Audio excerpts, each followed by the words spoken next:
Hello, welcome back to Stand By for Adventure. This is John, and it is THAC0 Thursday, so we are going to talk about that at the end, and today we're going to talk about skills and feats, or the lack thereof, in early editions of the game for THAC0 Thursday. But today, what we're going to talk about for the main section is some advice on how to run games for a really small group, and I'm talking 1 to 2 players and the GM. So you've got the person running the game, you've got 1 player or 2 players, maybe 3, but that tends to get very, very close to the sort of optimal size of what they say for a D&D party, which is like 4 or 5.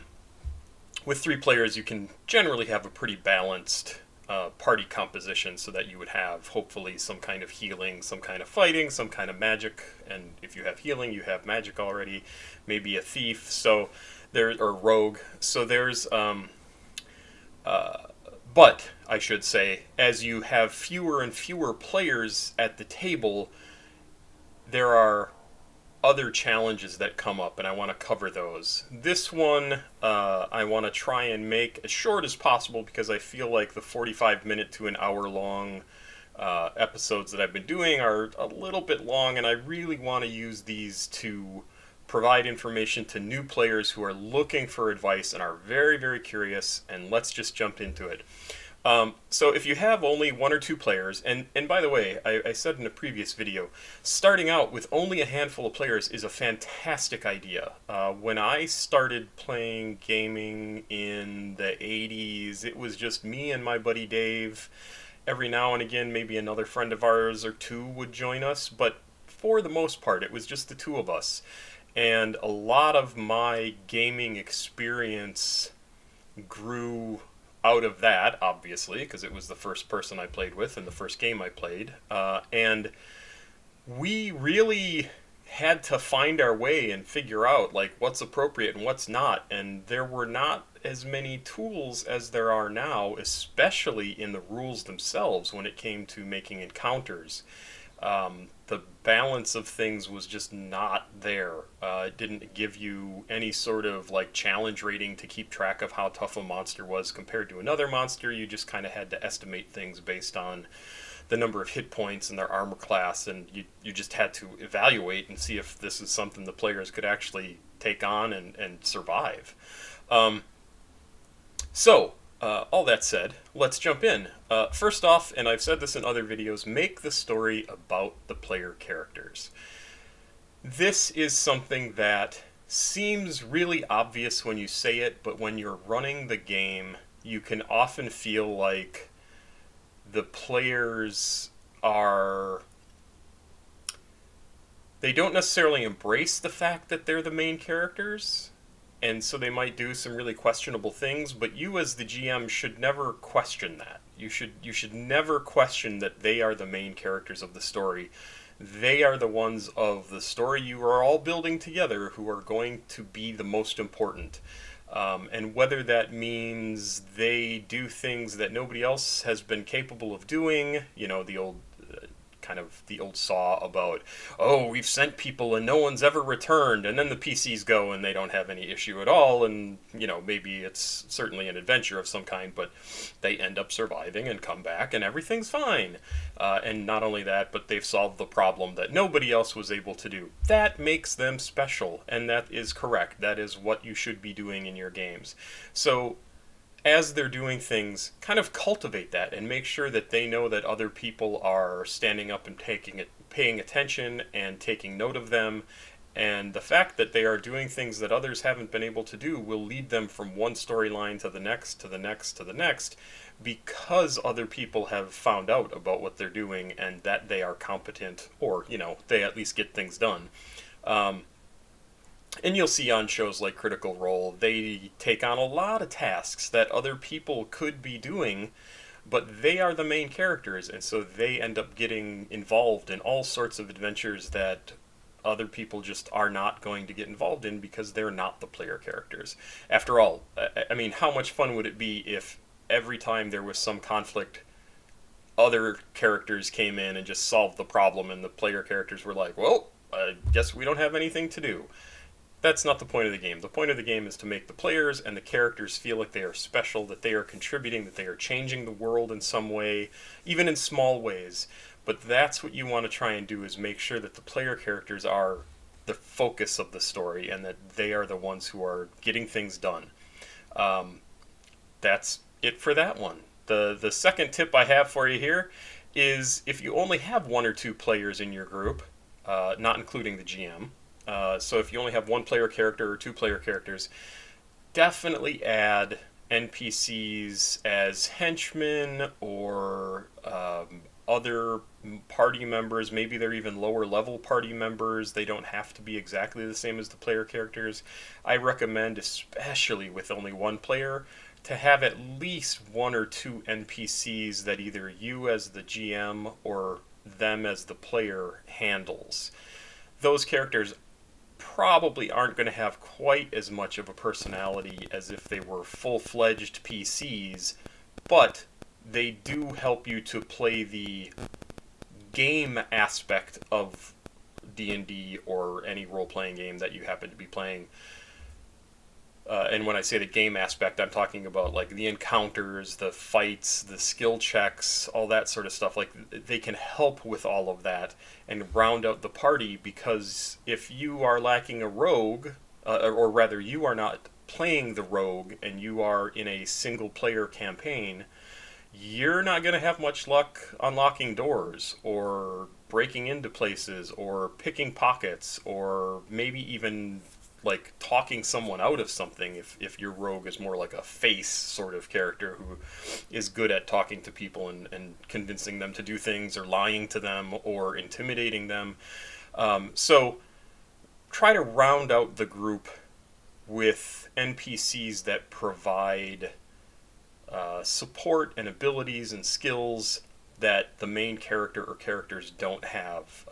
And a big one for this is healing, which we'll get into.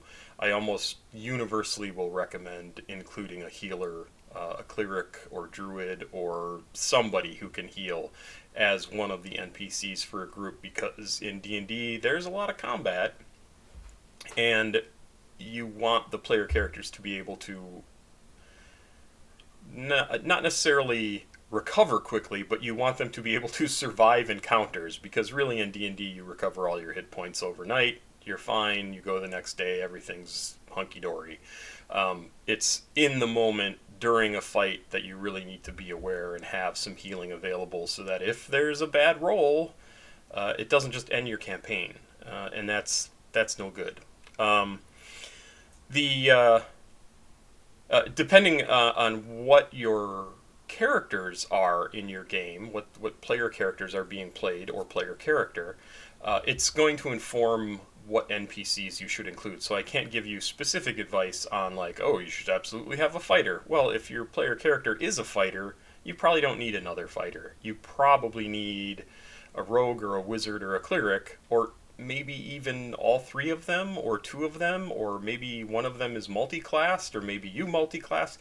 There are ways to get around the lack of diversity in a small group campaign. And that's especially true for like a one or two player game. Another really good idea to use in a small game is a non-traditional setup. So instead of having it be a group that, again, the old stereotype of everybody meets in a bar and you go from there. Instead, set it up, use Strixhaven, use the Candlekeep Mysteries adventures. If you're not playing D&D, look for whatever supplements for the game that you are playing that offers a different sort of setup. In a superhero game, maybe your character is a student at a school for young heroes, such as the Claremont Academy in Mutants and Masterminds and the Freedom City and Emerald City settings.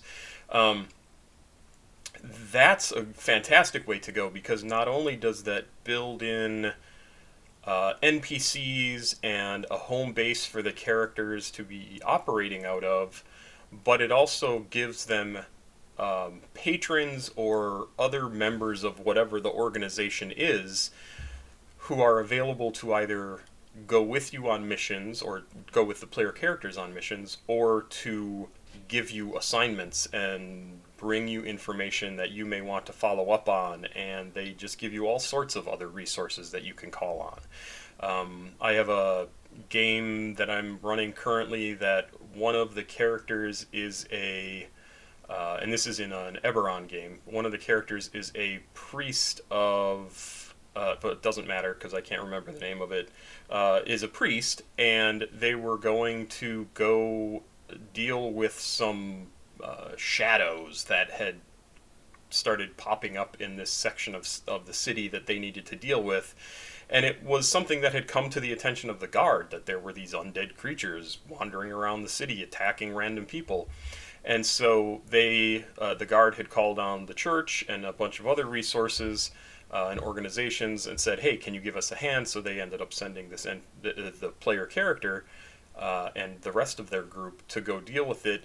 And when they went to do this, they actually gave this second level player character a ring of spell storing that was full of useful spells that the character could then use to deal with the undead, because it was a significant threat. And they weren't just going to send some first or second level character to go deal with shadows without also giving them some ability to enhance their defenses against them. So keep that sort of thing in mind too. You don't need to use a traditional setup. Everybody meets in a bar, you all walk into town at the same time, you all happen to know the same person.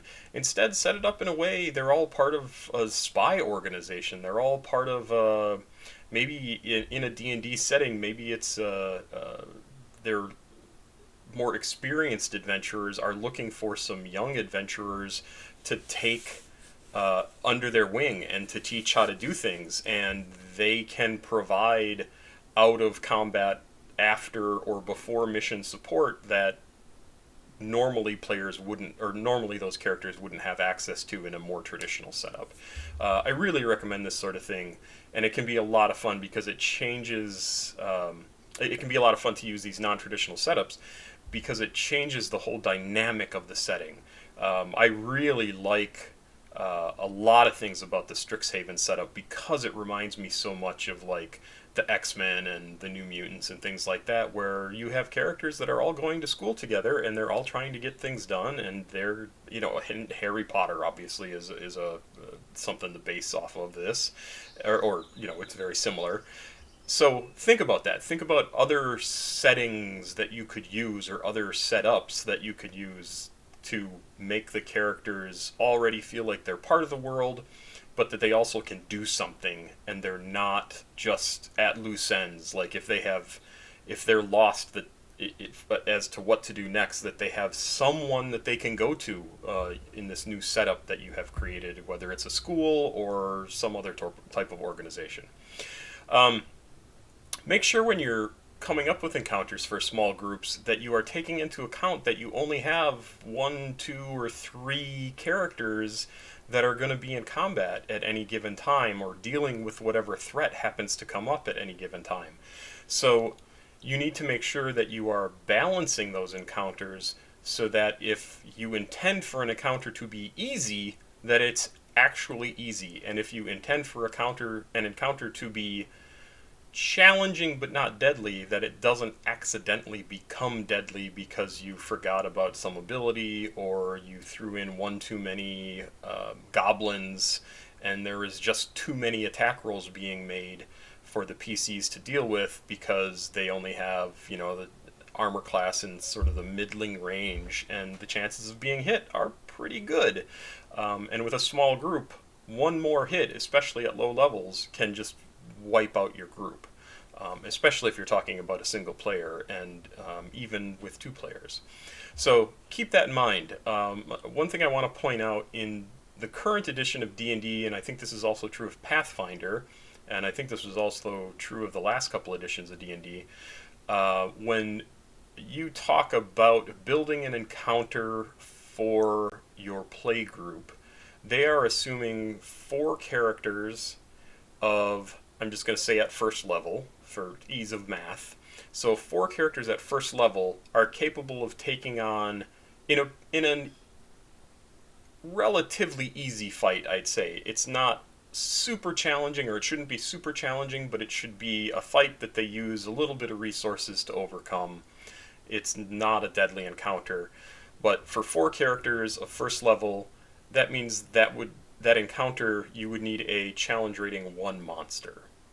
That seems pretty clear, right? And then that sort of math continues on up as you go. So for 3rd level characters can take on a challenge rating 3 monster.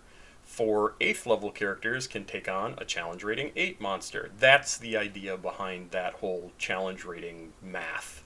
But what that means is, again, going back to first level, if you have a challenge rating 1/4 monster, that is equal to a first level character, a challenge for that character, which would be equal to 4 first level characters taking on a challenge rating 1. I hope that makes sense. So because you have 1/4 of the characters and the challenge rating is 1/4, that's then even fight. So the encounters right off the bat are automatically going to be much smaller. Combats are going to be much quicker because there's just not as many combatants going on. You're going to need much more story to fill in, or more encounters, but you still have to run. You're still going to run into the problem of your characters only having so many hit points and only having so much healing. So you will have to balance things to make sure that they're not just getting rolled over because you've planned out 10 encounters and they can only take on 3 before they're like, oh my god, we're going to die. This is not a good thing. So keep that in mind. Balance your encounters appropriately. And the next thing is also related to this. Actually, a couple of these are.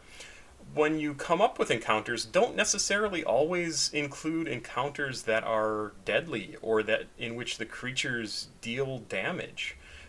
You could run something like a rust monster, or you could run something like, some fairy, what am I trying to think of? Like pixies or things like that, sprites that might, instead of outright attacking you, instead just want to cause trouble and be annoying. The players still have to deal with those creatures and figure out how to get out of the situation, potentially without losing some important equipment, or maybe just without being terribly embarrassed and covered in pie or mud or something like that. But it's not a deadly encounter. It's not something that they have to worry about, like, oh god, I'm going to get killed. And that's why monsters like a rust monster are so good, because they are inconvenient for low-level characters. They pose a different sort of threat that the players have to deal with and the characters have to deal with, but they are still a challenge and will make the characters think out of the box in order to succeed at defeating them. So keep that in mind. Don't always go with straight out combat, because your characters can't handle combat after combat after combat after combat, especially at low level, especially if there's only a couple of them. This is another huge one for building encounters and building traps, building anything. Really try to avoid effects, and this term is really from old editions. I don't even think we really use the save or die term anymore. But these are effects that are literally, in old editions, you make your saving throw or you die. And there were effects that did exactly that. In 5th edition, what that amounts to is, and this is what you should avoid, is if you have only 1 or 2 people in your party and say they trigger a trap, and the trap is, like walls that close in and crush you, or you fall in a pit. You don't want to have that pit be 100 feet deep, almost no matter what level 1 or 2 characters are, because that's going to be 10d6 of damage if they fall into it and they fail their saving throw to grab the edge, to grab onto the edge with a dexterity saving throw and pull themselves out and not take any damage. That's save or die. I mean, it's literally make your saving throw or take 10d6 of damage. Um, it could be poison. It could be hold person. It could be sleep, and sleep's even worse as a low level spell for low level characters, because you're just not going to have enough hit points, especially if there's only one or two characters. So as a GM, you might think, oh, I can really get these guys by hitting them with sleep, but yeah, you could do that every single combat, and that does not make for a very fun game. So avoid that sort of thing. Don't let everything hang on a single die roll, because you only have one or two characters who are going to be making that roll, and you can't kind of let everything hang on that one thing that could end up throwing the entire game off track. So avoid those sorts of effects. You can still have effects that you have to, the player characters have to make a saving throw for. Just don't make them so extreme that if the characters fail, the game for the day is effectively just over, or you have to figure out how to recover from this really terrible error of, oh yeah, you all just fell unconscious in the first round of combat. Or two. I had not foreseen that. I guess you're captured, and now I have to come up with what's going to happen there. Sometimes that's fine. Sometimes that's what you want to do. In which case, a save or die effect can be really cool, because it lets you incapacitate the characters and get them into a situation that you already have planned, and without having them necessarily take a bunch of damage. So, for example, if they're going to talk to a group of really xenophobic dwarves or something, elves, who cares, it doesn't matter, and as soon as they show up, the mage that's with them is like, we don't trust these people, and just puts them to sleep. And that's basically what's going to happen for low-level characters if somebody casts sleep spell on them. But those characters, the bad guys, quote-unquote, don't necessarily want to kill the player characters. They want to avoid having them cause problems, so instead of bringing them in unguarded into, sorry, my cat's playing outside, instead of having them come into their settlement unguarded, they knock them out, perhaps put them in a jail cell in order to question them, and once they're convinced that things, that the player characters are not there to kill everyone in town and steal everything, they release them and apologize and then explain why they were so paranoid. So that sort of thing can still be useful. You just don't want it to happen in combats over and over, and I would avoid them entirely. Like I said, things like poison that can paralyze, other effects that paralyze, other effects that do a whole bunch of damage if you fail to save, that sort of thing. So you just need to be really careful about those save or die effects. Even things like drowning can be a real issue, falling off of things I already mentioned. Fire can be an issue, so it's okay to have threats of things like that in the game, so that if there is a fire, they know to just be careful of it. So just be careful, really, with save or die effects. They're very, very dangerous for any group, and they're especially dangerous for a really small group of player characters. Provide healing. If your characters don't already have much healing, or even if they do have healing, it is entirely possible that your healer may fall unconscious during a fight, and they are going to need to have some way to get back up again.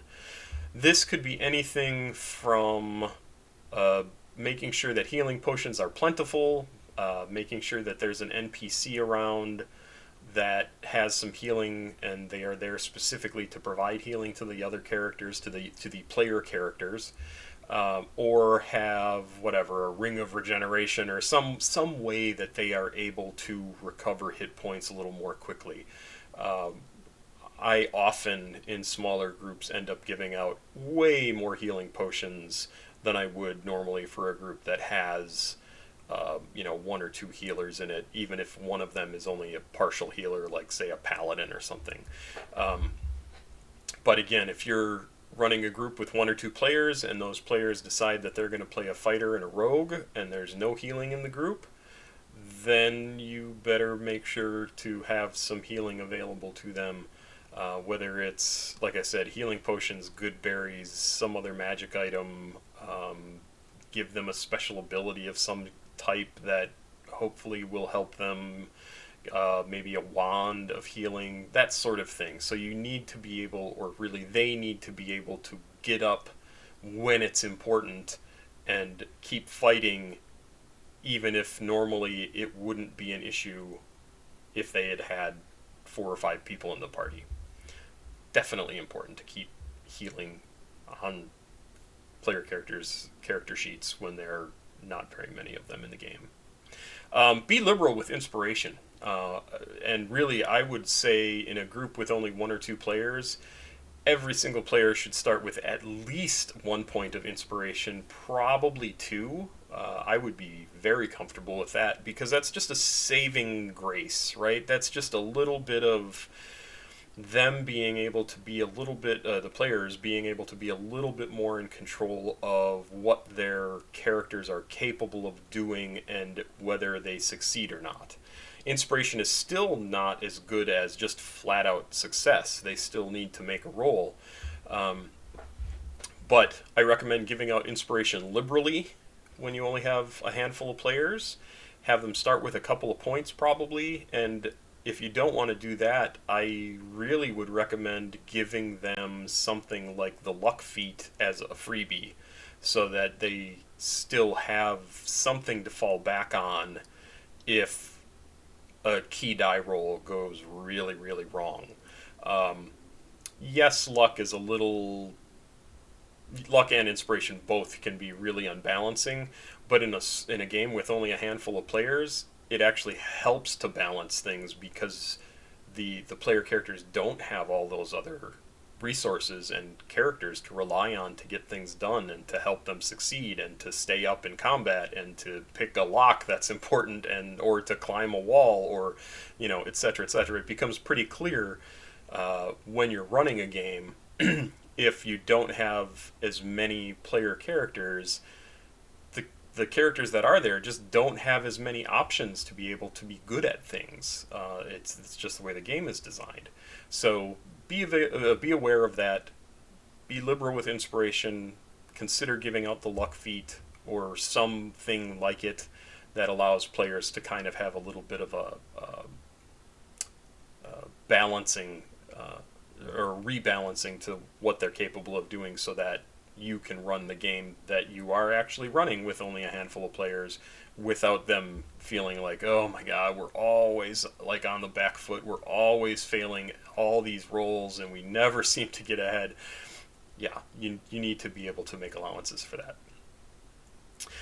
Because you're only dealing with a handful of player characters at the table, and they only have so many resources when it comes to spells, hit points, action surges, whatever else, anything else, spells, did I say that already? I don't remember. Whatever other special abilities that their class might give them, they probably are not going to be able to handle a dungeon of like the size that's showing on the screen here, at least not in a reasonable amount of time. And that's really going to change how the whole thing plays out. So, with a group of 4 or 5 players, this dungeon might take 3 or 4 sessions to get through, depending on how many different encounters are here. For a group with only 1 or 2 players, this dungeon could take 8 to 10 sessions to get through, and a lot of that time is going to be, okay, we got to go find a place to bunk down and get all our resources, meaning hit points and spells and other abilities back. Okay, now we go have a couple of fights and then we got to go hide again because there's only the 1 or 2 of us, and so you get the idea. So keep your adventures, rather your dungeons, your site-based adventures, small enough so that just a tiny group can handle them in a session or 2. And usually that ends up being a good amount of time for that sort of thing. You don't want to be spending weeks and weeks of game or play time in a setting that is just one room after the other after the other after the other, because it's just not, the flow of it is going to feel weird. It's not going to be very exciting. Things aren't changing enough. So keep your dungeons smaller, or your site-based adventures smaller, when you're dealing with only a handful of players. It'll make the whole game feel faster and more fun and more interesting, and there's going to be more things going on, and everybody's going to like it more, instead of having to kind of put up with slogging through this gigantic dungeon that's meant for 4 or 5 different players instead of just 1 or 2. I also wanted to point out, and I put it on here, this map is by Dyson Logos, and I think that's his real name. I have no idea. I've been a backer of him on Patreon for a long time. I don't think I am currently, but he does amazing maps, and he's done a ton of stuff for other companies, including Wizards of the Coast. He did all the maps in, I think, in this Candlekeep. I think Candlekeep, and I think he also did the map. Well, I know he did the maps in Saltmarsh. And he does fantastic work. He's got a Patreon site. He's got a website you can go to. He provides a lot of his maps free of charge, and I highly recommend checking them out, because even if you don't use pre-written adventures, you can find small maps that he's created to create your own adventures that you can populate with whatever sort of critters that you want to, and come up with whatever sort of encounters you want to. So highly, highly recommend Dyson Logos' stuff.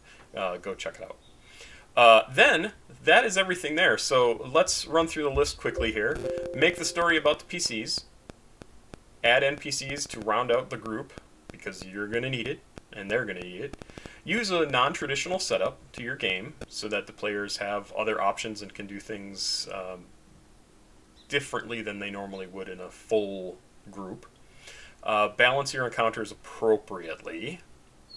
Create non-deadly encounters, whether they're role-playing or traps, or dealing with things like a rust monster that has mostly non-lethal attacks, just to offer some variety and not drain the characters more than they typically would be in a bigger campaign. Avoid save or die effects. Really avoid save or die effects. Provide healing somehow to the players, especially if they lack healing, and even then they're going to need more healing than usual. Be liberal with inspiration, or provide them with a luck feat in order to balance things in their favor a little bit. And avoid big dungeons. There you go. Now, for THAC0 Thursday, we are going to tackle the fact that let's get rid of this. Oh, come on. In early editions of D&D, there were no skills or feats. And so you can see here I've got my old player's handbook open. And this table here, what page is this? This is page 9. This is the strength table, and it tells you minimums and maximums for all these different things to be certain classes. And if you're a certain race, then you couldn't be a certain class if you didn't have a strength of a certain score. But this is also... your stats also gave you your list of basically your skills and abilities. So your weight allowance, we still have that. It's just encumbrance now. But you also had on the strength chart your chances of opening a door. And this was, I think, just on a D6. And for a weak character, you could only open a door. And this was assuming that a dungeon door was like swollen and hard to open, and it could be tricky and might need a bunch of force to kind of force it open. But even Arnold Schwarzenegger, who would have had an 18-something strength, would have a 1 to 3, or a 50-50 chance, or a little bit more than 50-50 chance of opening one of these doors.